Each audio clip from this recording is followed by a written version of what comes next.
Hey, what's up everyone? Alex here back with another episode for openings, and this is the 103rd opening that I'd like to share with you, which is basically an extension of the snake opening, just another variant that we want to look at today.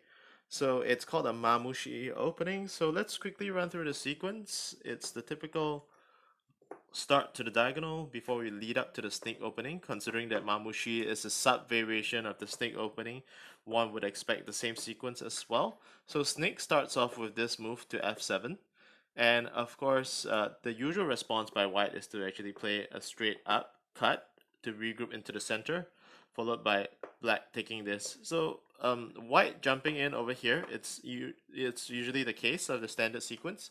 And over here, basically, Mamushi starts off with black just responding over here to the edge. So Mamushi is very interesting as an opening because there's a lot of edge play and exchange of tempo by the edges. So this usually causes a lot of confusion to both sides of the players.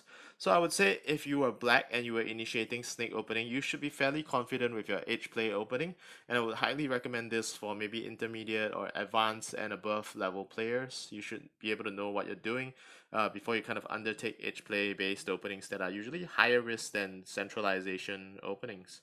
So you need to really understand the edge play based tempo very well.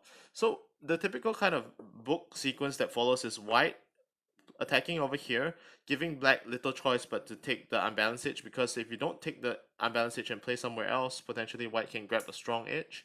So this is kind of like the typical sequence of Mamushi follow up. So white extends, feeds off the edge, black extends, white goes for the quiet move, black cuts back into the center, maintaining this kind of like mini one this line control between these, where white doesn't have a nice way to kind of cut back. So at the same time, white can either choose to play to the C square, perhaps, or even play to this square, or even this square over here. Either one works. So let's say if white were to continue playing to the C square, maintaining non-attackable, kind of like an equilibrium unbalanced edge, whereby you have one pocket in the center, whereby black doesn't really have an access to it, but white does have access to this square. So white could potentially in the future, kind of like give up the corner and wedge and attack this unbalanced edge potentially.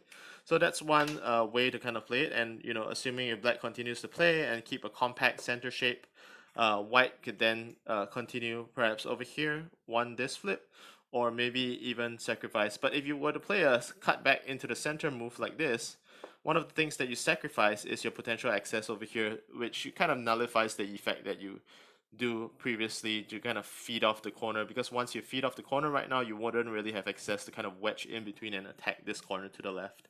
So that's one thing to kind of take note about Mamushi opening. So like let's say if we were to continue this way, black would have a few options to kind of like slot in over here.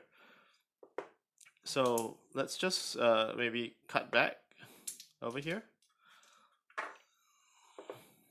Um, so basically there was a one this flip over here, right? So some other options, that white could potentially consider. Sorry, I think the earlier shape was like this. Yeah, basically white could consider playing here earlier, or so this was before.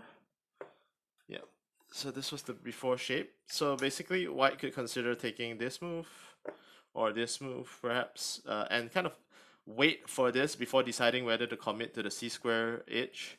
So if you compare this square and this square, which one is better? I would say this square could be slightly better if black doesn't have a direct cut back to kind of feed off the edge, compared to this one potentially.